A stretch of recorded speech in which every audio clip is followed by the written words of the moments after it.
Verteer, geskryf deur Teerlig. Verterend is haat. Die haat wat jou denke beset.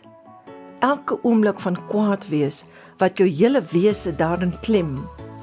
Hoe vreeslik is die toorn bevat in sy oordeel oor die haat. Selde vind iemand baat deur iemand te haat.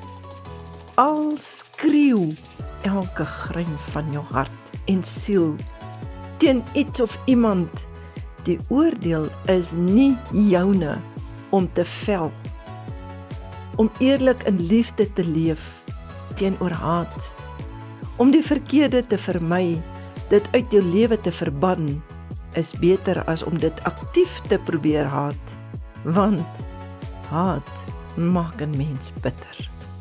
Sal jy eerder in liefde of in haat verbitter jou lewe sluit? Gelees deur Margaret.